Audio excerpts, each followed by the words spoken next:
Hello guys, it's your main man here, Double H Half Hope, coming at you here for weekly Q&A again. So here it is. I'll say how it works. To ask your questions, simply go to the website halfhopefootballhot.com, and in the top left hand corner, go and press Ask HH. You click Ask HH, and then you can ask your question by emailing me. And it's very simple. You can either you just tell me your name when you first started to watch the Football Hot, and give the question that you want answered from me. So obviously, without further ado, let me just open up my wedges. Have some of my wedges. It's good. Let's go. So the first question here is from Folari Babalola.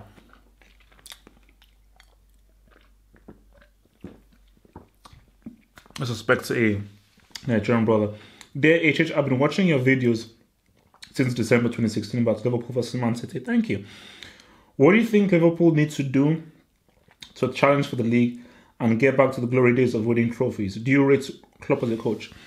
First thing, what Liverpool needs to do, and I've said this many times before, and it's pretty simple. Liverpool have one of the best attacks in the Premier League. Based purely on their attack, they can easily win the Premier League today. They arguably have the most dynamic front players and the most dynamic offense there is in the league.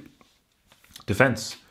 That's what has let them down. If they had better defenders, a defensive midfielder, Liverpool would have probably won the league. It's as simple as that.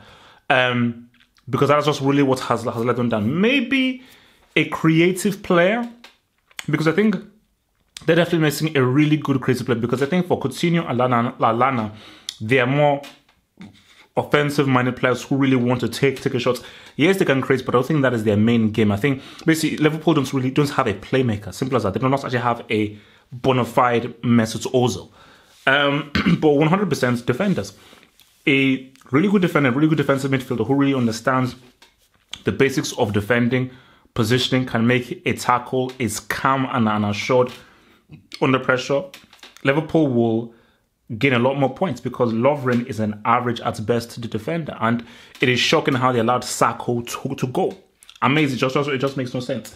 No, I rate Klopp as a coach. I think Klopp is one of the best coaches in the world. He's one of the most exciting coaches in the world. If I was a football player, I would love to play under Klopp. But his deficiency is he doesn't have a plan B. He doesn't have a plan C. He doesn't really know how to manage situations. He has one clear goal, one clear strategy, and he doesn't really know how to really change and alternate it based on the match. But I think if he preaches more about the defense and is a bit more malleable and a bit more versatile in his approach to coaching, then I think Liverpool will be all the better for it. Thank you for your question. Thank you. This is from Frisky Island 78. Hello, my name is Brad, a devoted Man U fan. I listen on my computer, at home, on my tablet. So if you were a Man United manager, who would you sign and where would we finish? I know you're a Mourinho fan, and will United win the UEFA Champions League? So if a Man United manager, who would you sign and where would we finish? If as United manager, 100%, the first person to sign is Marco Verratti. I believe a Verratti-Pogba midfield partnership would be absolutely dynamite. Then I would probably look at a Douglas Costa or an Alexis Sanchez, a quality, really terrorizing, attacking winger. Then I'd top that off with a Morata. And we're already having Lindelof and Eric Bailly back in defense, one of the best keepers in the world in De Gea. That is enough for United to win the title. So if they got those players, I believe United, and also with Mourinho's managerial style, I believe United would either win the title or come second or third, but definitely at least in the top three. United wouldn't win the Champions League because they're still a long way away from Real Madrid, Bayern Munich, I'd even say PSG, Barcelona and Juventus, and even Atletico Madrid as well. I just think that there's still a seismic gap between them. But again, it depends who they get. If they can get those players that I mentioned and they gel well, perhaps maybe they can actually make a bit of noise. Thank you for the question. Pepper the Frog. Greetings, HH. As a Zambian, thank you, my fellow African brother, I was wondering, where do you rate Kalusha Bwalia amongst African legends? And what do you think of the 1994 Zambia team that sadly lost 2-1 to Nigeria in the AFCON final a year after the team sadly had a plane crash? So, to be honest, I'm not aware of Kalusha Bwalia, but I'm very much aware of the tragedy of the Zambians of the plane crash, because again, obviously growing up in Nigeria, I knew about that and I knew people who talked about that, and they could have been a great team. That could have been an African team. Who knows what they could have done? Because again, I think that was what have been an African team. Who knows if they qualified for a World Cup? Who knows what they could have done in 94 or 98? So yeah, very sad. And I think that Zambia could have actually been something truly. That Zambian team could have been something truly special and amazing, because that's why we always talk about golden generations, and the whole point of a golden generation is you have a special bunch, and that's it. Because again, I think it's going to be maybe several decades before Spain have that generation that they had between 2008 and 2012. It's going to be a very long time until France have that generation that they had from between 98 to 2000. So, and again, you're looking at the Ivory Coast generation of Drogba, the Touré brothers, and so forth. And you're looking at the Belgian generation of all these boys of Dries Mertens, Hazard, Lukaku, Alderweireld, Courtois. So when you have a specific generation, that's why it's special, because they don't come around that often. So yeah, it's very unfortunate. And again, as an African, I would have loved to have seen what that Zambian team could have done and what they could have achieved. Because again, who knows? They could have been the team who would have finally brought the World Cup to Africa. Thank you for the question. Ryan Praviti. Hey, Havok, my name is Ryan and I've been watching since 2014. Thank you. My question is, where do you feel Paulo Dybala's future lies? Do you think he will take a legendary status as Juve, such as Del Piero and Buffon have? I don't see that. Don't get me wrong. I really like Dybala. I love his play. I was somewhat disappointed in his performance in the Champions League final, but then again, that's his first Champions League final. So it's understandable that it would be maybe a bit too much for him. But Del Piero and Buffon are true legends, especially Del Piero. So at the moment, I think he could be a legend somewhat. It's a bit too early to say, but if I had to put money down, I don't think he would reach the status of Buffon and Del Piero, because Buffon and Del Piero are two of possibly the most greatest legendary players that Juventus have ever had. So, and the whole point of legendary status, elite legendary status like Buffon and Dybala, is that it's very hard to attain that. So I really do not know whether he will really achieve what those two achieved personally. So yeah, I'm not too sure about that now. But again, I hope that he develops, and again, who knows? The whole beauty about football is that we can never predict the future. Anything can happen. Anything can happen. Blood Brothers. Will Cristiano Ronaldo win the Ballon d'Or this year? Yes, he will. Thank you for the question. Lachlan Chan. Hi, HH. With Zidane winning 2 Champions Leagues and 1 La Liga title, why do you think people still say he is lucky and it was a team out to the final? And do you think he can back it up next year? I think the reason why people say that is that I think people are shocked, and because people just do not really believe that Zidane is really doing anything tactical that is leading them towards these wins. But I try to remind people that it doesn't matter how good your team is. I mean, football is not basketball. In basketball, if you have like 5-star players, you don't actually need to coach them. If you have 3-star players, you don't need to coach them, as the Golden State Warriors and the Miami Heat showed. In a football team, even if you have 11 star players, actually literally every single individual is a star player, it's still not a guarantee. It's still hard to coach them to win, because football is a lot more complex. It's one of the most complicated games out there, especially because of the dynamics of the game, the rules of the game, and how hard it is to organize a team, whatever team it is, especially a team of individual stars with so many egos. And with the egos come football players wanting to be the main man, wanting to really shine, wanting to do better than the other based on the kind of reputation that they have. So it takes a coach who demands respect, can keep the dressing room alive, and get a team playing and having chemistry, putting ego to one side and give them an ethos, which is what Zidane did. So Zidane deserves credit because it's not easy to make a team with so many stars successful and let them play as a team. We saw it with the Galacticos. It didn't happen. We saw it with the Brazil team in 2006. It did not happen. So many times. The France team in 2002. So all because you've got an amazing team or an amazing players, there's no guarantee of success. Can you back it up in the next year? I doubt it. But again, we all doubted him this year. So hard to say, but I would lean towards saying no. Especially if they lose Cristiano. That rhymed. Anurag Aya. So thanks for the question there. Anurag Aya. Hi HH. I started watching your videos only recently. Love your videos. You have quality content. Keep up the good work. Thank you. My question is, do you think Tottenham can become a European elite in the next 5 to 6 years, or do you see them fading away and going back to being just a top 4 contender? And also, how well do you think they'll perform next season in the Premier League and Champions League? Let me answer the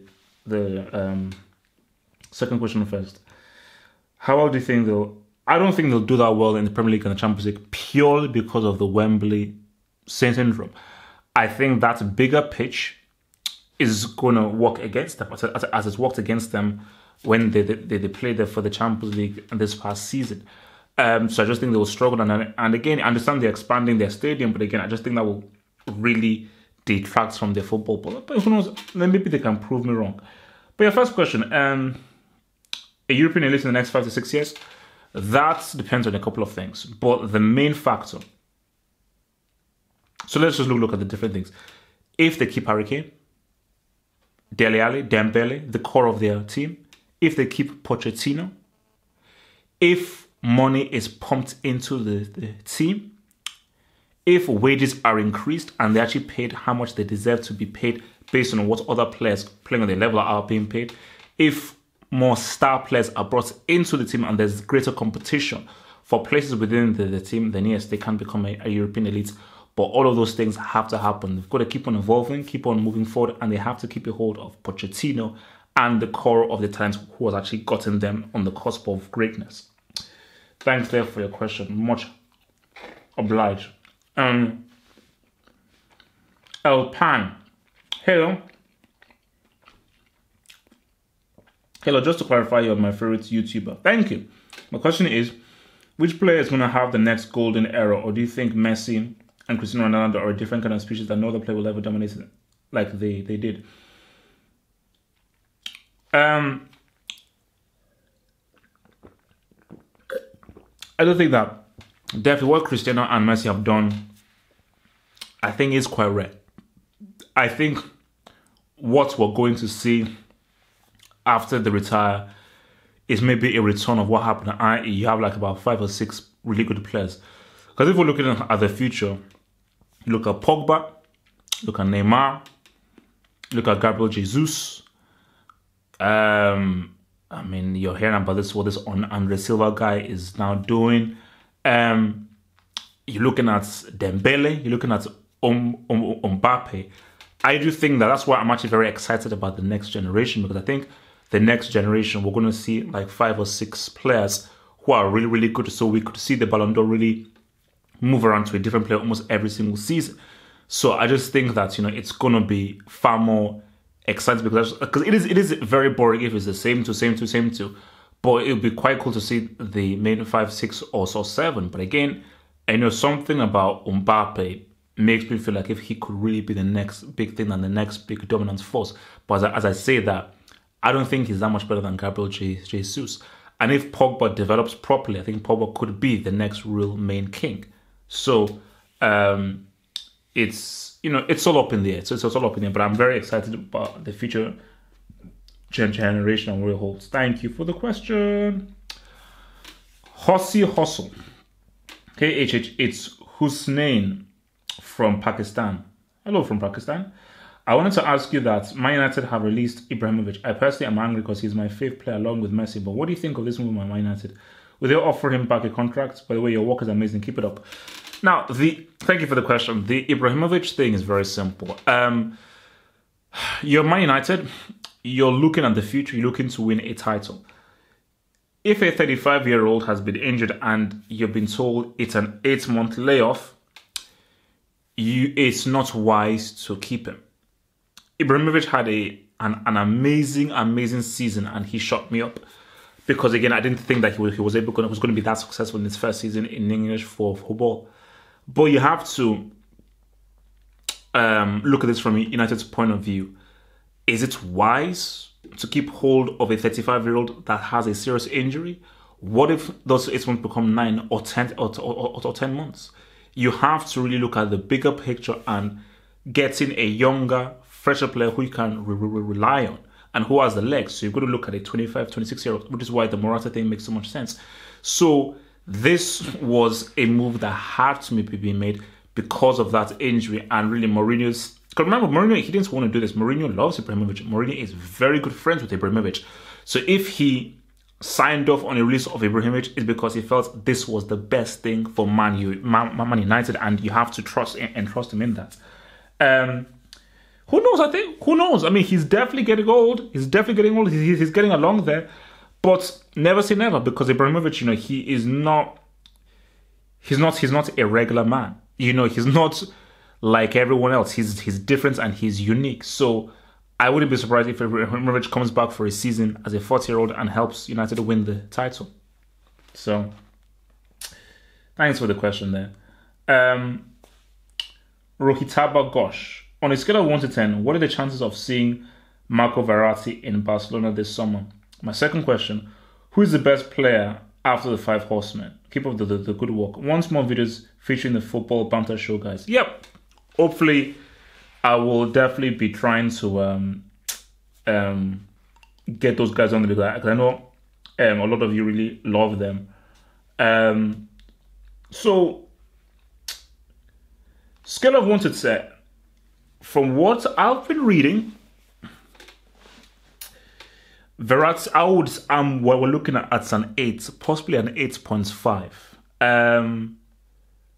Because he wants to leave PSG. Barcelona need him. I've been looking at online chatter.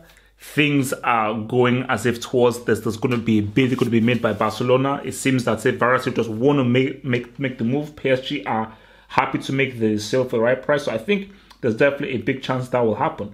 And again, as I always say, if Barcelona gets Marco Verratti, that's a huge signing. That is a massive signing.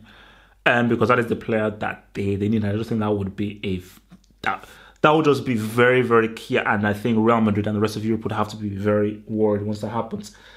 The best player after the 5 horsemen. That is tough, but I'd have to say Ronaldinho. Because literally Ronaldinho is the closest player he's the closest player to being a horseman. The only reason why he did not make a horseman is because of that 2006 World Cup. He's got a Champions League title. He's got a La Liga title. He's got a World Cup title. He's got the World Cup medal. He was instrumental in that World Cup win. But I just felt that 2006 World Cup, how he disappointed, and that really being his World Cup, because that's him at his peak, is what really has stopped him from making and crossing over to being a horseman. And the fact that he sort of waned away his career and he didn't really have an elongated period of dominance is why he just did not make it. But definitely, he is the closest thing to be a horseman and the best player after the 5 horsemen. And again, one of my most favorite players. So thank you for the question, and hopefully we'll have more stuff with the football banter boys. MC. Hi, HH. A few weeks ago, I asked the question if Juventus made the correct decision selling Pogba. Do you believe that Juventus made the right choice, considering they lost the Champions League final in the midfield? Juventus still made the right choice. Even if Juventus... Okay, that's difficult. First of all, even if Pogba played, I don't think Juventus would have defeated Real Madrid, because again, Pogba is still developing, and Pogba is not on the level of Modric and Toni Kroos. So he would still have been outplayed and outschooled by Toni Kroos and Modric. I think that Juventus have actually survived without Pogba, but having Pogba wouldn't have detracted from them. And I think that maybe with Pogba still in the team, who knows how that game could have gone. I still think they would have lost, but who knows, maybe things would have been different. And as you said, maybe they would have had much more presence in midfield that would have perhaps helped their game. So, but again, yeah, for me, I just think that's it for you. Juventus, I think it's fine because, again, look, they sold Pogba and they were so close to winning a treble. So again, I don't think they're really missing that much from him. PQU Disney.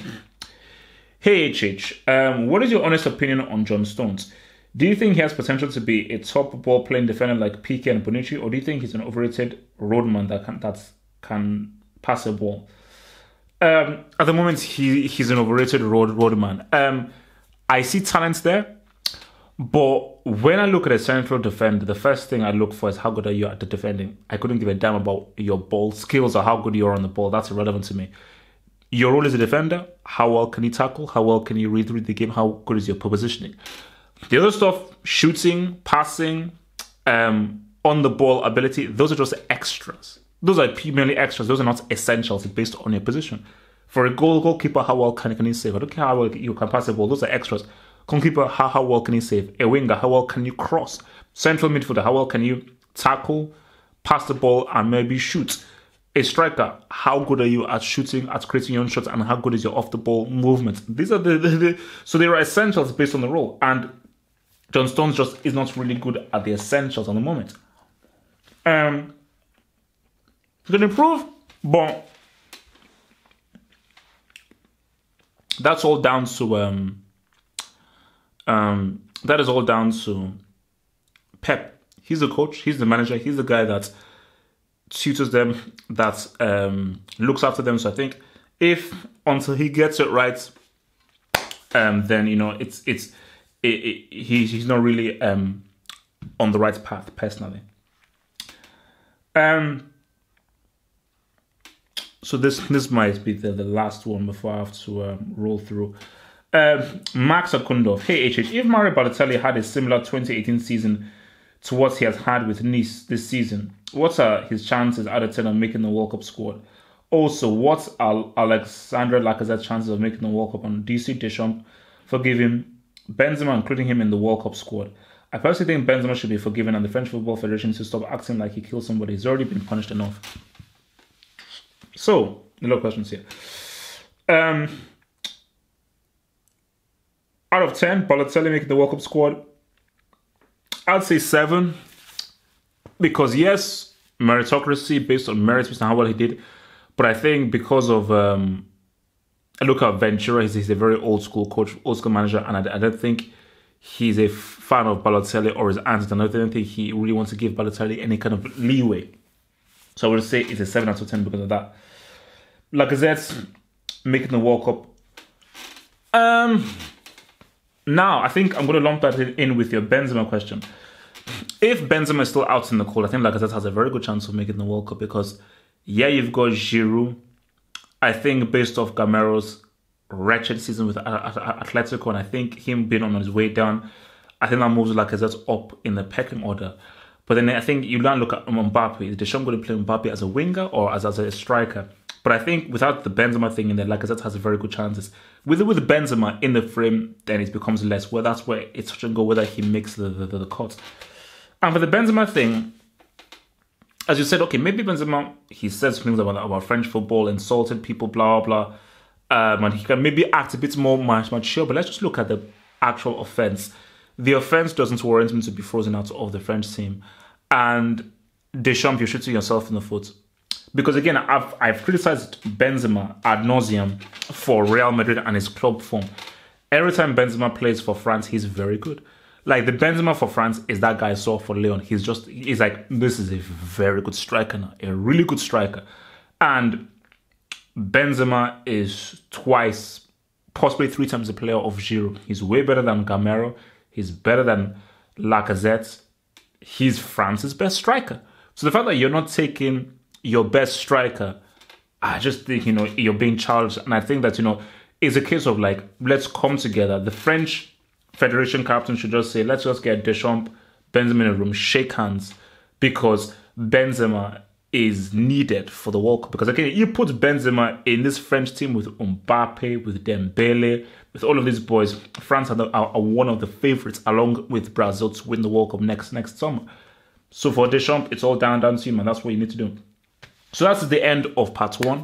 Remember, guys, to send in your question, head to the website, halfoffootballculture.com, top left-hand corner, ask HH, and then I will answer your questions. So this is the end of part 1. You just click there, I believe, which will take you over to part 2 of the Q&A. I'll see you all on the other side.